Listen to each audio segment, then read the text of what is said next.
오늘은 다윗의 기도라고 표제가 붙어 있는 시편 86편이 되어 있습니다. 다윗이 이렇게 기도한 것입니다. 그리고 다윗이 구했던 그 기도에 하나님은 신실하게 응답하셔서 다윗이 될 수 있었던 비결을 오늘 말씀에서 발견할 수 있는 저와 여러분 되시기를 원합니다. 다윗은 늘 주의 길을 구했습니다. 우리가 주님과 동행하는 것, 또 주님을 닮아가는 길은 우리가 주님의 길을 구할 때에만 가능합니다. 나의 길이 있지만 내가 원하는 길을 가지 아니하고 또 주님이 원하시는 길을 가려고 믿음으로 선택해야 합니다. 시편 기자가 또 그렇게 고백합니다. 나의 길을 내가 아는 것이 아니라 주님이 아신다고. 우리가 길을 잃는 이유는 주님을 놓치기 때문입니다. 나의 길을 아시는 분은 내가 아니라 주님이십니다. 그런데 우리는 늘 나의 길을 알고 싶은 것이죠. 주님을 알지 못하는 사람들은 그래서 점쟁이 찾아가는 겁니다. 내 미래가 어떻게 될까? 내 선택을 어떻게 해야 될까? 나의 길을 가고 싶어서.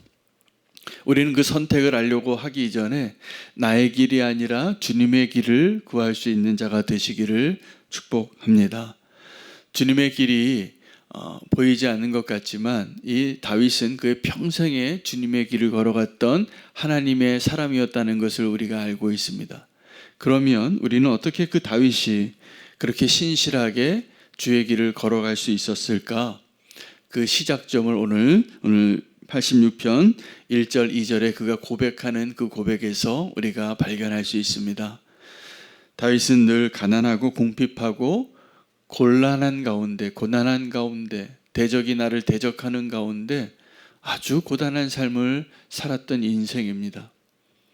그가 평생 그랬습니다. 나중에 왕이 돼서도 별로 형편이 다르지 않았습니다. 그런데 그가 태평성대를 누리던 짧은 그 시간에 그가 넘어진 겁니다. 그러니까 기억하십시오. 우리가 우리 인생에 좀 허리띠 풀르고 다리 쭉 뻗고 이렇게 좀 편안한 안락한 침대에서 살고 싶다. 그래서 많은 사람들이 은퇴를 그렇게 꿈꾸시더라고요. 근데 막상 은퇴하시면 일하고 싶어요. 일이 없는 게 힘든 거예요. 그래서 우리가 주님의 나라를 꿈꿀 때 우리가 꿈꾸는 우리의 길을 오늘 바로 발견할 수 있고 주님과 함께 동행할 수 있는 그 길로 가기를 원합니다. 다윗이 걸어갔던 그 삶, 다윗이 기도했던 그 기도를 오늘 우리가 기도하기를 원합니다. 다윗이 자기 자신을 먼저 고백하는 거죠. 자기의 모습을, 자기의 상황을 가난하고 궁핍한 가운데 있는 자라고 말하면서 또 한 가지를 이야기하는데 2절입니다. 나는 경건하오니 내 영혼을 보존하여 주시고 내 주 하나님이여 주를 의지하는 종을 구원하소서. 다윗은 늘 하나님 앞에 이 구원을 구한 겁니다. 너무 힘들어서. 그런데 나는 경건하오니 라고 표현되어진 이 경건의 비밀을 발견합니다. 다윗이 경건한 사람이었죠. 근데 그 다윗이 경건한 사람이 될 수 있었던 비결은 은혜를 입었기 때문이라고 고백하는 겁니다. 오늘 2절에 나는 경건하오니 라는 이 표현은 어떻게 주석이 달려있냐 하면 주께서 은혜를 주신 자이니입니다. 그러니까 우리가 경건하다는 것은 내가 어떻게 종교적인 모습으로 세속적인 일이 아니라 거룩한 어떤 행위를 하는 것으로 경건하다고 고백할 수 있는 것이 아니라 그 율법을 준수하려고 하다 보면 우리가 하나님의 은혜를 경험하기 위해서 율법으로 통해서 우리가 배우고 경험해야 할 굉장히 중요한 교훈은 절망입니다. 율법 자체는 굉장히 선한 것인데 우리 힘으로 저것을 도달할 수 없구나. 그래서 우리에게 은혜가 필요하구나. 이거 깨달으라고 주신 거예요. 너희가 지금 이렇게 내 길에서 떠나 있는 화살이구나. 표적에서 이렇게 떠났구나. 이것을 가르쳐 주시기 위해서 우리에게 주신 선물이에요. 그러나 우리의 목표는 이렇게 거룩한 삶을 살려고 노력해야 됩니다. 갈망해야 합니다. 그런데 그것이 가능하게 되어지는 유일한 비결은 은혜를 입는 겁니다. 은혜를 입는 것. 그래서 우리가 이 경건해지는 것, 거룩해지는 것이 나의 힘과 노력으로 종교적인 행위로 그것이 가능하다고 생각하거나 그것을 자랑하게 되면 우린 다 위선자 됩니다. 가능하지 않아요. 불가능한 일이었어요. 다윗은 내가 경건하오니라고 말하는 이 고백이 하나님 앞에 어떤 의미였냐면, 하나님, 내가 주님께 은혜 받은 자이오니 나의 기도에 응답해 주시옵소서입니다. 누가 그 기도의 응답을 잘 받을까요? 이런 고백을 할 수 있는 자예요. 나는 지금 어렵고 힘들고 가난하고 너무나 연약하고 위급한 가운데 있는 자인데, 주님, 내가 은혜 받은 자인 것을 제가 알겠습니다. 주님, 나는 주님 앞에 은혜 받은 자입니다. 내게 응답해 주십시오. 여러분, 내가 은혜 받은 자라는 것을 믿지 못하면 기도해도 믿음의 기도가 안 됩니다. 부르짖어도 그것이 나의 열심이지 하나님이 나를 믿어주시고 나를 도와주시고 나와 함께 하시고 내 문제를 해결해 주실 거라고 믿지 않고 기도하는 거예요. 그런데 오늘 나는 경건하오니, 나는 주님 앞에 은혜를 입은 자이오니 라는 확신이 있다면, 하나님이 나를 사랑하시는 것을 안다면 우리의 기도는 달라지고 우리의 길이 바뀝니다. 그래서 이 다윗이 주의 도를 내게 가르치소서라고 기도해요. 주님의 길을 구하는 겁니다. 여러분, 성도는 다 이 십자가의 도를 구해야 합니다. 주님의 길을 내게 가르쳐 주시옵소서. 우리는 늘 기도하죠. 주님, 내 길을 좀 가르쳐 달라고. 지금 중요한 결정을 앞에 두고 있고 내가 어디를 선택해야 하는지, 누구를 만나야 되는지, 무엇을 해야 하는지, 그게 기도의 제목일 때가 많아요. 걱정하지 않으셔도 돼요. 주님은 우리의 길을 인도하시는 분이세요. 우리는 주님의 길을 구해야 합니다. 이것이 주님과 동행하는 의미예요. 여러분, 주님과 동행한다는 것은 주님의 길을 갈 때만 가능한 거예요. 우리가 주님을 등지고 탕자와 같이 아버지 재산 다 챙겨가지고 악한 길로 갈 때 그 주님과 동행하는 게 아니잖아요. 죄악 가운데 푹 빠져 있는 거죠. 근데 우리가 그 밑바닥에서라도, 그 아주 바닥치는 그런 상황에서라도 주님께 돌아오겠다고 회개하는 순간, 돌아서는 순간, 아버지를 향하여 내 고개를 돌리는 순간부터 주의 길을 발견하는 거예요. 다윗은 그렇게 평생 주의 길을 구했던 것 같아요. 아무도 없을 때, 특별히 아무도 없을 때 그는 하나님의 마음에 합한 자였어요. 여러분, 주님이 내게 은혜를 베푸시고 싶은 사람이 누구겠습니까? 아무도 없는데 주님의 길을 걸으려고 발버둥치는 사람들이 있어요. 꼭 그런 사람 되시기를 바랍니다. 그럴 때 하나님께서 우리를 인도하시고 우리를 주의 길로 이끌어 주실 거라고 믿습니다. 오늘 악인의 길에 대해서 또 그가 이렇게 고백합니다. 그 악인의 길은 그들이 앞에 하나님이 없다라고 이렇게 이야기해요. 14절에 하나님이여, 교만한 자들이 일어나 나를 치고 포악한 자의 무리가 내 영혼을 찼사오며 자기 앞에 줄을 두지 아니하였나이다. 이게 악인의 길이에요. 우리가 교만해지고 포악해지고 악한 길을 가게 되어지는 시작이 어디냐면 자기 앞에 하나님을 두지 않는 그 순간이에요. 악인의 길을 발견하는 거죠. 오늘 이 시편에서.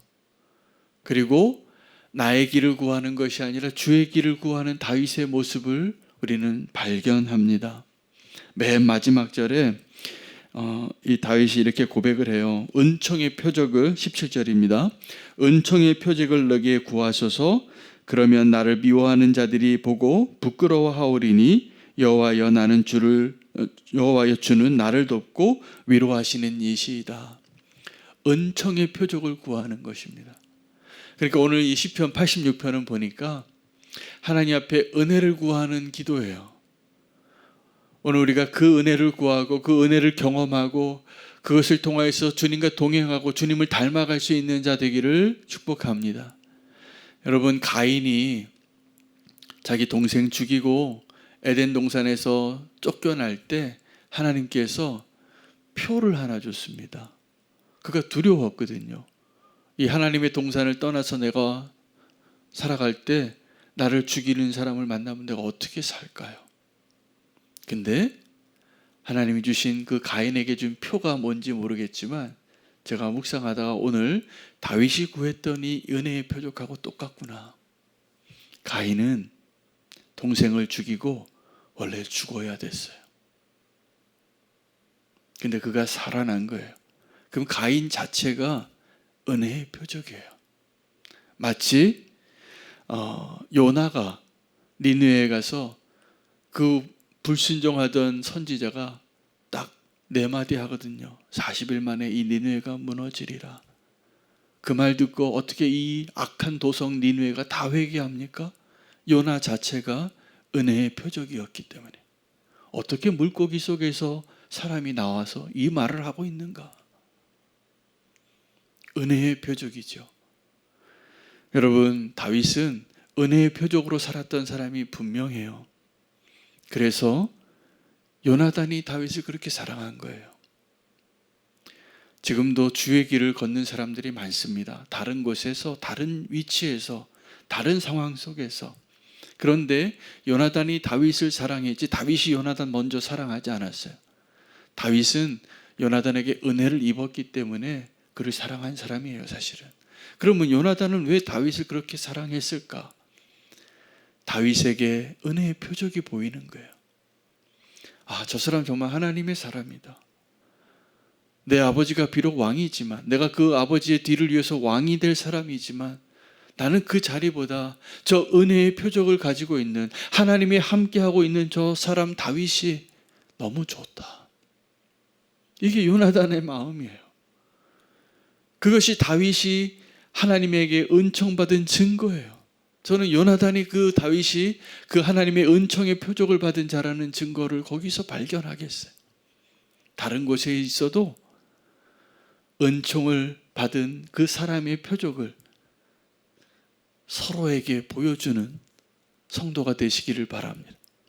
여러분, 다윗에게 요나단이 그러한 사람이었다면 다윗에게 요압과 같은 사람도 있어요. 늘 함께 있지만 다윗의 원수가, 제가 보니까 가장 대표적인 원수가 평생 같이 있었던 사울과 요압이에요. 사울 왕은 내 편에 대적으로 날 늘 죽이려고 하는 장인어른인데 그렇게 다윗을 죽이려고 괴롭혀서 다윗이 다윗 된 거예요. 하나님을 구하고 은혜를 구하고 은혜의 사람이 된 것이죠. 요압은 다윗 편에 서서 다윗을 위해서 싸우는 것 같은데 늘 자기 계산하는 사람, 자기 생각대로 하는 사람. 그런 사람을 밑에 두고도 안 자른 다윗이 위대합니다. 그것이 또 다윗을 만든 이유예요. 압살롬도 배반하는데 그 압살롬에게 왕위를 다 뺏기고 쫓겨날 때도 다윗은 그 압살롬을 사랑하잖아요. 울잖아요. 통곡해요. 그 아들이 죽을 때. 다윗이 이 모든 것을 통해서 이 기도를 한 것 같아요. 내게 은총의 표적을 달라고. 나는 경건하오니, 나는 하나님께 은혜 받은 사람이오니. 여러분, 오늘 이거 하나 기억하고 오늘 말씀 붙잡고 기도하시기 바랍니다. 나는 하나님의 은혜 받은 자입니다. 이거 잊으시면 안 됩니다. 이거 붙잡고 살면 내 삶 가운데 그 은총의 표적이 늘 보일 겁니다. 누가 봐도 저 사람 하나님의 사람이야. 누가 봐도 난 저 사람처럼 살고 싶어. 이 다윗의 기도가 그것을 가능하게 했습니다. 오늘 은혜의 사람 되시기를 갈망하는 그 은혜의 표적이 정말 저와 여러분 가운데 선명하게 보이기를 원합니다. 그럼 사람들이 그걸 아는 겁니다. 아, 저 사람 정말 은혜 받은 사람, 은혜를 입고 사는 사람이다. 이것보다 큰 선물이 없습니다. 오늘 그 선물로 행복한 하루가 또 되시기를 축복합니다. 은총의 표적을 내게 보여주시옵소서. 이 기도 제목 가지고 기도하고 오늘 함께